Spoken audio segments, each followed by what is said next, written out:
photograph from Ovations.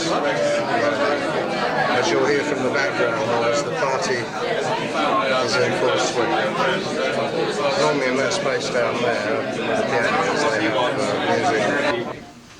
Now, this is an occasion when the board, and that's the board of the July board, and the board that I think will always be remembered as Max's board, and the directors, both past and present, and the Secretariat of the National Theatre get a chance to say goodbye to Max. Now, this could be a maudlin evening, and I hope it won't develop into one of those evenings, because I think we all have a great deal to celebrate. The first person who I'd like to call on to celebrate Max's association with the National Theatre is the person who was, more than anybody else, responsible for Max's appointment to the board. Along with the late and very much lamented Jenny Lee, I call on Lord Goodman to speak of Max's time on board.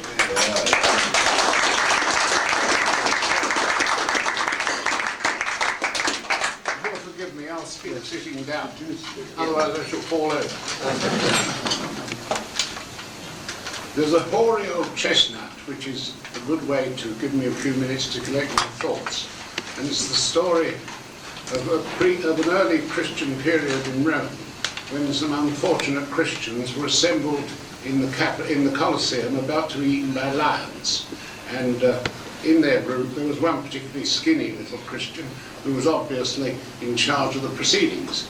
And the lions came out of the tunnel, led by a large, ferocious and hungry looking lion, and trotted in the direction of the Christians. And this little man disengaged himself from the group, ran forward and whispered in the first lion's ear. And as he whispered, the lion's expression changed from one of anticipation to one of slight dissatisfaction. And in the end, the lion turned round and trotted back down the tunnel, leading all the other lions. And all the Christians fell on the neck of this old boy and said, "What in heaven's name did you say to achieve this miracle?" Well, what I said to him was, "After the feast come the speeches."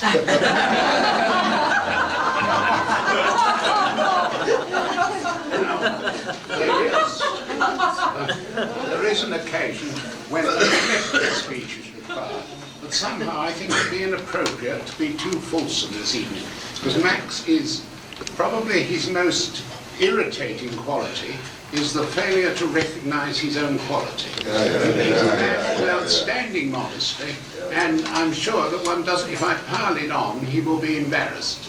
But I have to say this, that if you make a speech to propose some resolution or some motion in either of the Houses of Parliament, you have to declare an interest. I ought to declare my interest to say that I'm not in the least impartial. I'm immensely partial. And the reason why I'm partial is that I have a recollection of over 30 years of the most rewarding friendship anyone could possibly have with one of the finest human beings I ever encountered. Now, if that isn't fulsome, nothing is, but it happens to be wholly truthful. I've met Max in a great number of incarnations, and if I were to recite them all, we'd be here all night, and on the whole it might be a rewarding night, but I feel some of you want to go home. I met him, of course, first, I think, 30-odd years ago. My most rewarding association is, of course, to know him as a family man, and to have had the immense gratification of being received into his home on innumerable occasions, to see what a delightful home he has, to see the tasteful and carefully selected range of pictures on his wall, and to realise that here is a man of rare discrimination in a great number of things. And then I met him occasionally in business ventures. I didn't have much to do with him in commercial matters, but he became a director of British Lion when I was the chairman, and later on he became involved in an art gallery which I chaired, and in all these contexts he was irreproachable. He gave no trouble. He was generous, cooperative. And when disaster struck, he was the last person to reproach you. I mean, we made a succession of absolutely terrible films. No word of criticism ever emerged.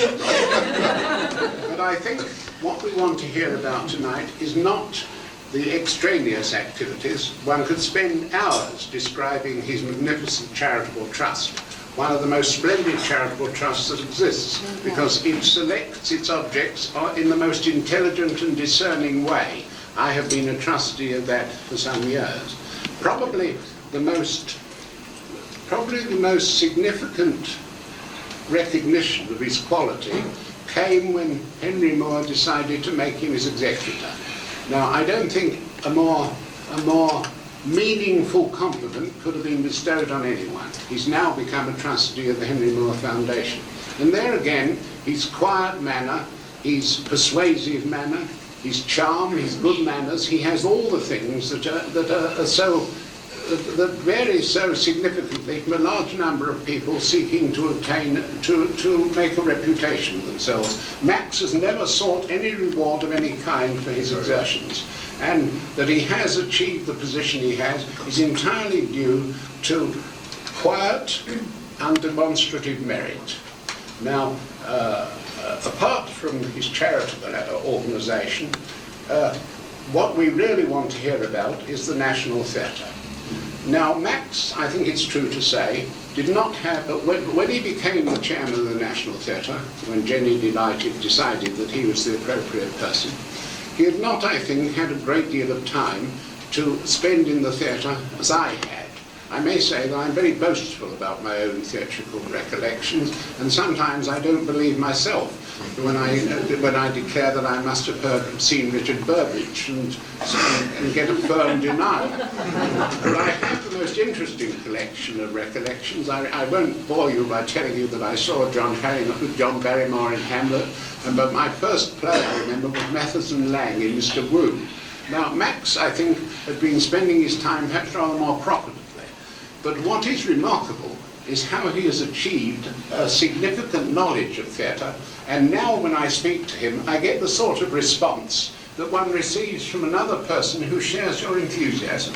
He is an enthusiast for the theatre, and he's come to realise its significance in everyday life. Because what is the real trouble, and particularly a trouble with the people who govern us, that they don't realise the significance of the art in everyday life.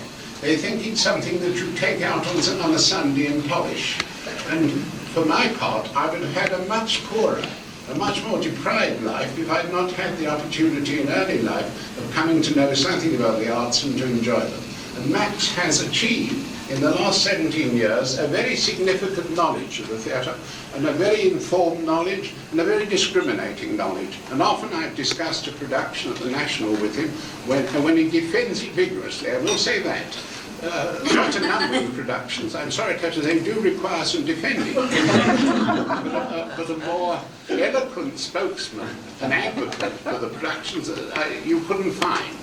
I believe that his departure from this theatre, I won't say it's irreplaceable, because nobody's irreplaceable, but it will be a very sorry loss. This I'm quite sure. Everyone connected with theatre, both here and throughout the country, owes a deep debt to him. I was told today, as I was leaving, an important public person who's a friend of Max said, please do tell him how much we owe to him, and how much the theatre owes to him, and how much the arts owe to him. Yesterday, in fact the day before yesterday, we had the immense pleasure of presenting him with a special award which was awarded to the person who had made the most significant contribution to the artistic life of this country in recent times. And Max was so obviously and inevitably the choice, and there was such a firm and unanimous agreement amongst the council of the people making the appointment that it gave me the utmost pleasure to think that that award bore my name. Yeah. Now, I think I've said enough to make it clear that I approve of Max. If I haven't, I think you would recognise that what I haven't said leaves a great deal more to be said, but he is a really splendid man. He's the best friend anyone can have, and he is an amazing human being. If in due course the horrible situation arises where it's possible to produce test tube babies to a preconceived design. That design should be of Max, and it would be a better one.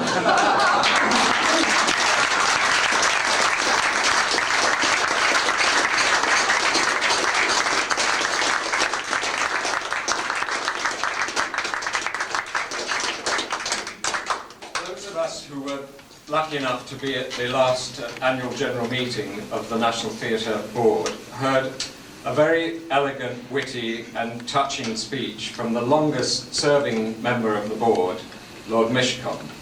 The second longest serving member of the board is unable to be with us tonight, and this develops into one of those occasions that's like those British Film Awards where they give an award to Jack Nicholson or Clint Eastwood or Jane Fonda or almost any other American film star who just somehow doesn't manage to be there on that evening. Well, the star who unfortunately can't be here this evening is John Mortimer, who has, as I said, served on the board for as the second longest serving member and has contributed to the work of the National Theatre in a number of ancillary ways, and a number of ways extremely public and extremely prominent and extremely successful. Is the plays, the translations that have been presented hugely successfully both at the Old Vic and at the National Theatre. Now we're going to hear, I think, the voice of John Mortimer on tape from America. Dear Max, I'm truly sorry that I can't be with you to celebrate and congratulate you on your long and productive connection with the National. The truth is that I'm being entertained by the Rumpole Society of America in San Francisco, a curious but long-standing invitation. However, as our memory of our meetings goes back to those happy days in the prefabs around the Old Vic, when Lord Shandor seemed to confine our deliberations to the fire precautions, may I say what a pleasure it has been to work with you over the years. I know I shall miss the board meetings, and I'm sure you will. Those tense moments when we laid bets on the exact time of your arrival, when you breasted the tape, breathless from some great act of business or charity, constructing a building or giving away a César, the ease with which you slid into the chair and lit the first cigarette, a prelude to many hours of quiet enjoyment. We were indeed a happy group, a united group. You showed no sign of discomfort at being so frequently addressed through your chair by Victor Missicon, although that may have been at times an unnerving experience. You cheerfully accepted the suggestions, always practical, indeed high grade, of Richard Mills. You skillfully interpreted the Sibylline utterances containing great wisdom, which Sir Derek Mitchell learnt in the corridors of power. You tolerated my being too often an absent friend. When I was with you, you put up with my often repeated diatribes against musicals and security devices. You even forgave me for giggling with Lois Seif, a lady of such overwhelming charm that she could sell £200 tickets to a royal gala to the meth drinkers underwater. Rehearsals of the council chamber scenes in the Halls of Roses, in which the Arts Council representatives were often cast as Richard, Duke of Gloucester. You were kind and courteous and helpful to us all. I hope we were able to help you a little in our way on your well-nigh impossible task. Now the board has been reconstituted, it has been purged of revolutionary elements and friends of Lady Antonia Fraser. Lady Clouden, of course, will be greatly missed. It has been enhanced by the addition of Michael Codron and Judy Dench, although their great wisdom and experience in matters concerning the theatre may disappoint Mr. John Osborne. With Richard Eyre, there can be no doubt that it will continue to be a place of superb creative attainment. As I say, we first met in the great days of Laurence Olivier at the Old Vic. He made the National Theatre a place of glamour and sparkle and star quality, although it was all planned in the prefabs. Then we moved with some trepidation into a building sometimes affectionately known as the Lubyanka of the South Bank. You took it all on and fought for it tirelessly. It didn't matter that no one knew who was really responsible for the repairs, that the stage machinery often proved to have worse stage fright than the actors, that some elderly performers are still trying to find their way out of the dressing room. Your guidance of the National has been an enormous achievement. In your time, the theatre has become a place full of life. You only have to step into its magnificent foyers to feel the excitement and pleasure of artistic creation. You have made it what the National should be, the summit, the peak of our theatrical life. In you, we knew we had a chairman with a genuine love and passion for the arts, and a chairman who would never accept second-rate standards. May I add something? We grew up, you and I, in a world where the position of the arts in our society was established by such people as Arnold Goodman and Jenny Lee, whom we mourn. Art to them and to us is not a luxury but a necessity. In our country, to quote my learned friend Mr. Horace Rumpel's favourite poem, we speak the tongue that Shakespeare spake, the faith and morals hold that Milton held. To see the great classics of our theatre greatly performed should be part of the birthright of anyone born in this country. To see modern life recorded and interpreted by the best contemporary writers is essential if our brief times are to be remembered. Politicians may come and go, but playwrights are everlasting. Who remembers who ruled the Privy Council when Shakespeare wrote Hamlet, and what was the name of the Norwegian Prime Minister when Ibsen wrote Ghosts? It's even quite hard to remember what party was in power when Harold Pinter wrote The Caretaker. Governments of all parties must play their role, which is to see that the theatre and theatrical artists, that vital part of the quality of our national life, is maintained.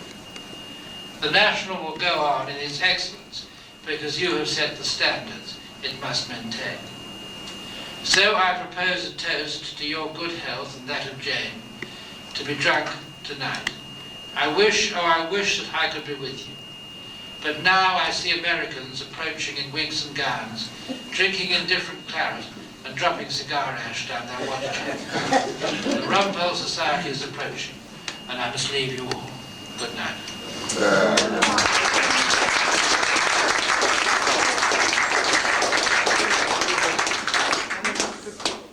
It's an unenviable task for anybody to have to follow John Mortimer as a speaker. So instead of calling immediately on the next speaker, I'll read you. I've just been handed a news flash by Yolande Byrne, which is from a place not normally known for its generosity, its grace, or even for its truthfulness. And here's a rare example of all three. This is an all-party motion that was moved in the House of Commons this evening, and it was spoken by Mr. Robert McClellan, and I'll read it. That this House wishes to thank Lord Rayne, the outgoing chairman of the National Theatre, for his 17 years' service, and congratulates him on his outstanding stewardship of the world-renowned Drama Centre, culminating now in its appointment as the Royal National Theatre. So I think praise indeed.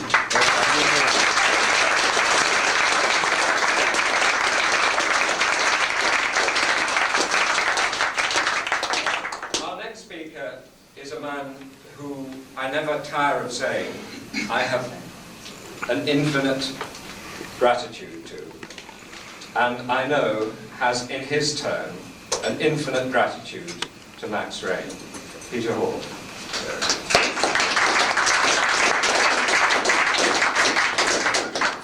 Ladies and gentlemen, I come to give thanks to Max on behalf of myself, on behalf of my colleagues, and all the people who have worked in the National Theatre during these 17 years.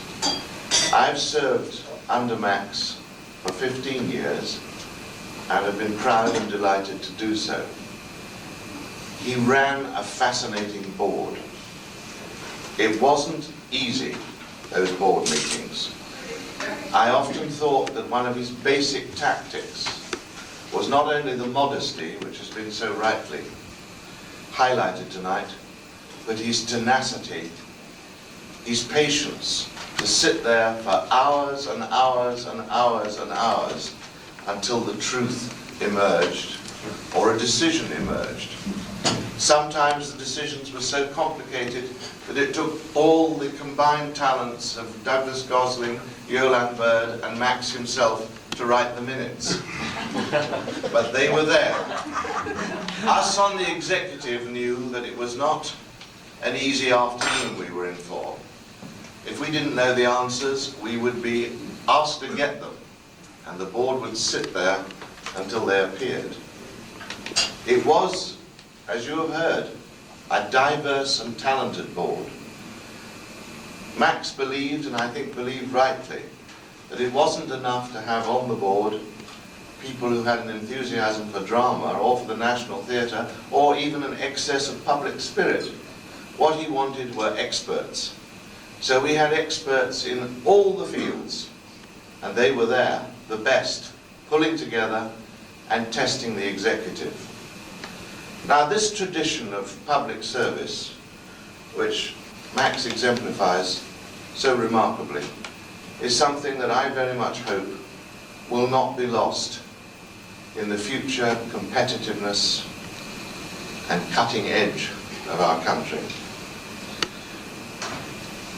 I wonder how many hours, days, weeks, months, years of his life Max has spent on the National Theatre. I wonder how many hours, days, weeks, months he spent when Jane would have liked to see more of him, when she was making her contribution by helping him help us. All this,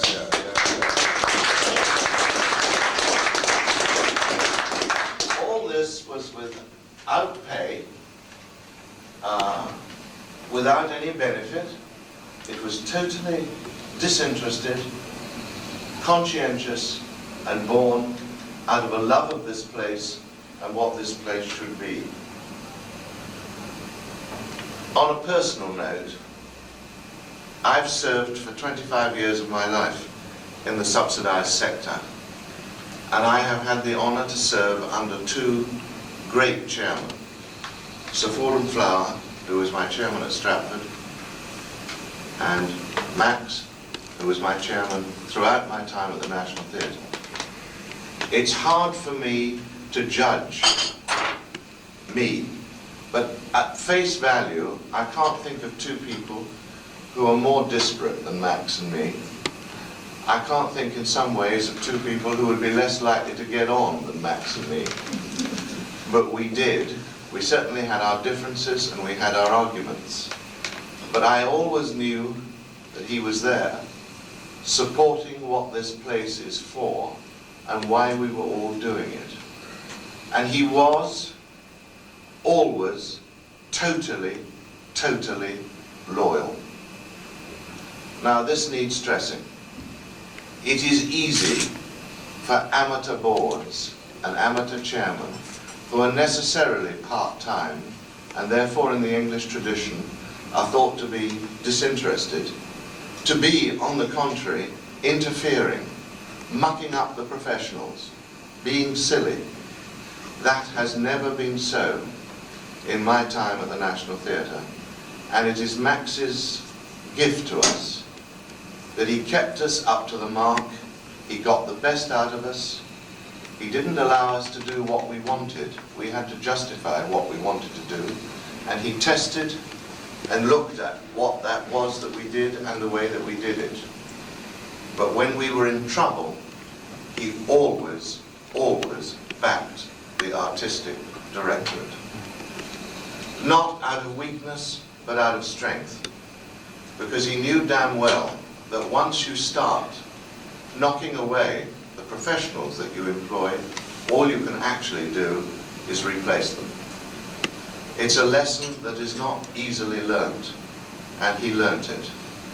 We had, and I had particularly, his support through thick and thin, and anything the National Theatre has done in my time is in a very large measure due to that support, that clarity, and that courage.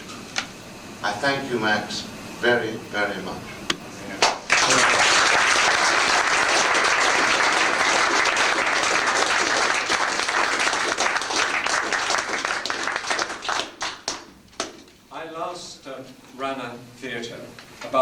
10 years ago. And the chairman of the board was a man whose idea of discussion was to slam his fist on the table and point his finger belligerently at me, and whose idea of a pleasantry was to pull my hair at the back and say, "Why don't you get your hair cut, lad?" So you can imagine that when I met Max, that I felt as if I had entered the kingdom of heaven. I learned quite rapidly when I was being courted, or more accurately, vetted for this job, that Max is a man of enormous tact, diplomacy, intelligence, and courtesy. A curious example of his tact was when, on one occasion, we were talking about people who we knew who had espoused the cause of communism in either in their adolescence or in their university career. And I owned up to having been something more than a closet communist at about the age of 14. And now somewhat lapsed. And Max told me a story about his mother, and said that his mother had always said to him that the one way in which you could tell a real communist was by looking at their shoes, and if they had holes in their shoes, they were real communists. And I found myself staring fixedly at a large hole in one of my shoes. And I felt this was possibly the most discreet, courteous, and tactful warning I could ever receive. I've only had the privilege, and it is a privilege, to know and work with Max for a short time. Now, in the theatre, we're often accused of sentimentality and equally often accused of superficiality. And I hope I won't be accused of either if I say that in a very short time I've come not only to admire Max, but to feel extremely fond of him. And I shall miss him enormously, both personally and as a supporter, because I've received from Max nothing but encouragement, and I would endorse Peter's point about loyalty. Nothing but loyalty from a man who actually was aware of what an extremely daunting task I had in following the titanic footsteps of my predecessor. Now, if everybody who had reason to feel gratitude to Max, and indeed everybody who was a friend of Max, was here tonight, then this occasion would probably be held in at least the Wembley Conference Centre, if not Wembley Stadium itself. All of us who are here, and in particular the board and the directorate and the secretariat, that doesn't sound too forbidding, of the National Theatre, want to say thank you, Max, for being such a wonderful, matchless and great chairman of the National Theatre. And I'd like to call on Lois Seif to present you with a small token of our love and respect.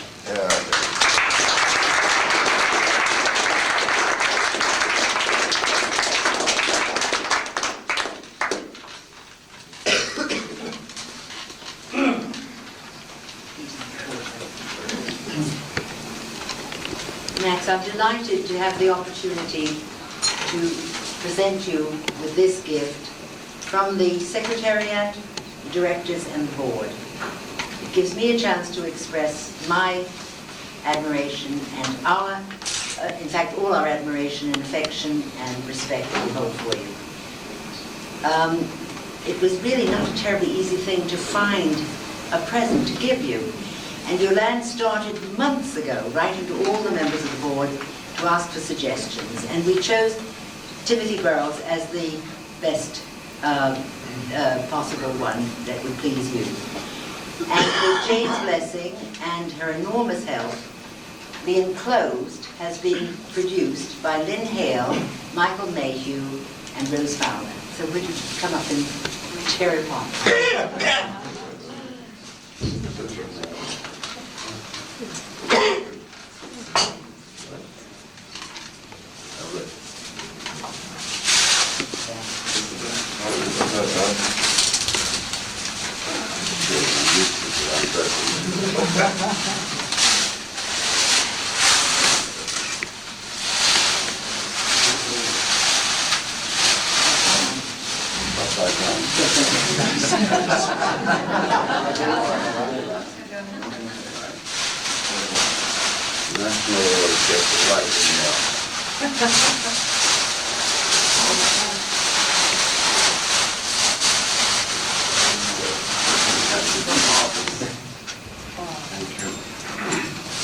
Wonderful.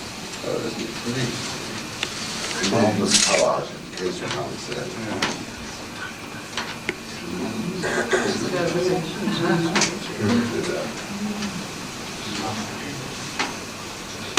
was wondering what happened to our last sport photograph.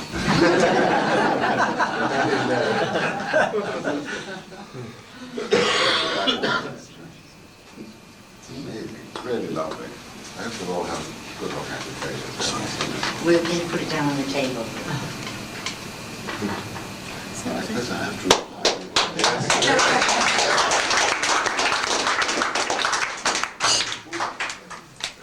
Family, friends, I haven't left very much to say, except perhaps that opening remark, family and friends, defines a great deal of it. Because, first of all, I'm grateful to you for having my family here with you.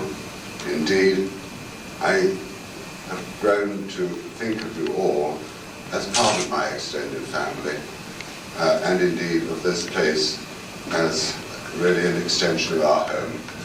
Without Jane's support, as both Peter and John Mortimer said, it would have been impossible. Without her encouragement, I should never have done it. Without her knowledge, I think I'd have had great difficulty too. And that is true to a large extent of all my family. Indeed, many of my children cannot remember a time when the National Theatre didn't play a large part in our lives. And I'm very happy that they should have that experience, and thrilled that I should have. I really found it difficult to recognize myself from the amazing remarks that were made by all the previous speakers. What I did recognize in it was the great warmth, the great generosity, the great commitment of all the wonderful people with whom I've worked here. Peter was right. We have an an incredibly talented and committed board and executive. I have never known a group of people, both on the executive and the board, who have given so much of themselves, in some cases for a modest reward, in most cases for none at all, to a cause which was close to their hearts and who have contributed so much. I don't believe any commercial firm could gather a group of such diverse and outstanding talent, less still be able to afford to pay them. And I do hope, I believe it is appreciated, I do hope certainly that the powers will be appreciated. And I believe moreover that this will continue. I have enormous confidence. I've had the privilege, great, unique privilege, of working with Laurence Olivier, who brought an amazing charisma in launching the National Theatre, the Old Vic. I've had the privilege of working with Peter, without whom I don't think we should ever have got into this building. I think we'd still be arguing with builders if it had not been for his enormous determination to come in spite of the building being unfinished. And I've had the pleasure of working, as Richard said, for some time with him, and I believe he will succeed in carrying the National Theatre. I'm convinced he will, to even greater heights and wider fields. He has enormous talent, enormous integrity, and far greater determination than his gentle words bespeak. I believe that in Mary Soames, you have an outstanding chairman with a deep sense of commitment. I think in any case, everybody that comes here goes native, whatever they start with. They go native. And they're on our side. I don't know anybody that's connected with the National Theatre that isn't on the side of the National Theatre, that isn't on the side of the subsidised arts. And I'm sure that that will continue with Mary. Her background is of the greatest possible distinction, and I'm sure that all that will be brought to bear in the interests of the National Theatre. I really find it difficult to say much more. I was enormously moved during the course of our 25th anniversary celebrations by the tremendous, warm-hearted flood of generosity and warmth and support which was given to all of us at the time. And by everything I've heard said about that occasion since then, from every conceivable direction, it demonstrated to me that our efforts and the efforts of others over the past 25 years have not been in vain. That the National Theatre has been established, has achieved standards that are recognised and enjoyed by people, is loved by everybody. I think we have literally the greatest theatrical organisation in the world.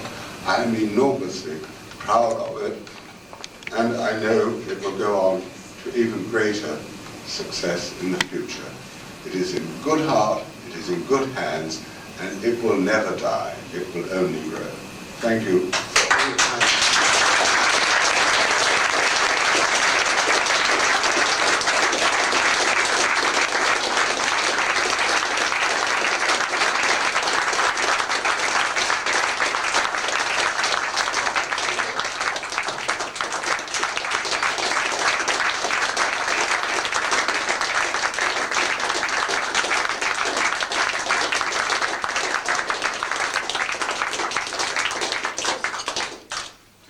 The evening, there is one more mark of respect that we'd like to pay, and that is to the person who made Max's chairmanship possible and whom the National Theatre has a reason to be enormously grateful. Jane is a small token of our respect.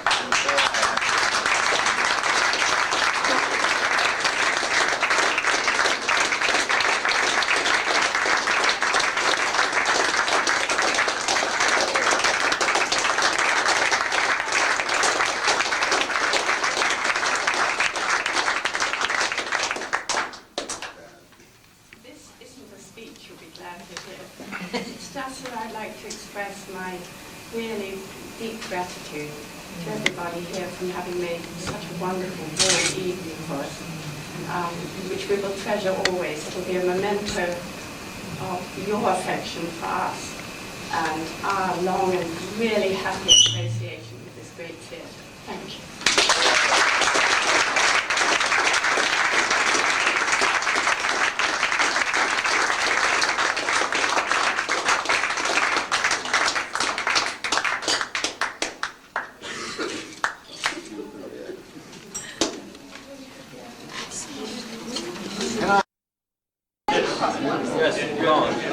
It's gone blurred. Magnificent. It really is. Well, I've blown it. thank you again. I've blown it.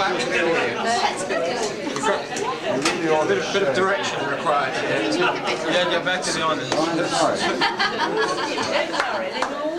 No, not on the right. Great to be back. What does the writing say? It's beautiful. Lansdon approved. Sorry.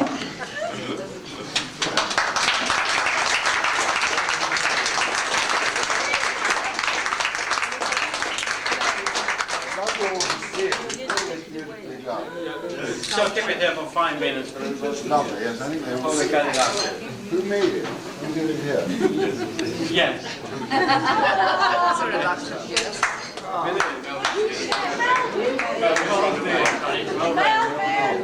Oh, I've never had so much footage of a cake before. Give it this back. Oh, bonk. Where is Yolande? Is Yolande? Excuse me. Sorry, I Is that it? Yeah, that's it. That's- That's it. With the that's- armorial that's- bearings. Right. Well, we'll fade out then on the National Theatre. Ah, yes, you see, but I'm the official photographer. If you stand on the chair, you get a vertical shot of it. Hello. Is it gone? No, I'll fall through the chair. You're joking. What are you trying to do? Get me out of the way? Stand on the chair. No, I definitely fall away. I'll do it quick. Yes, sir.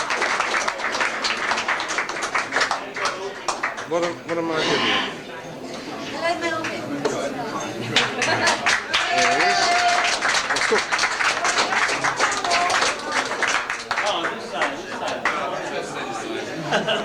They're embarrassed. Right, well, this is an appropriate moment to say farewell to the National Theatre.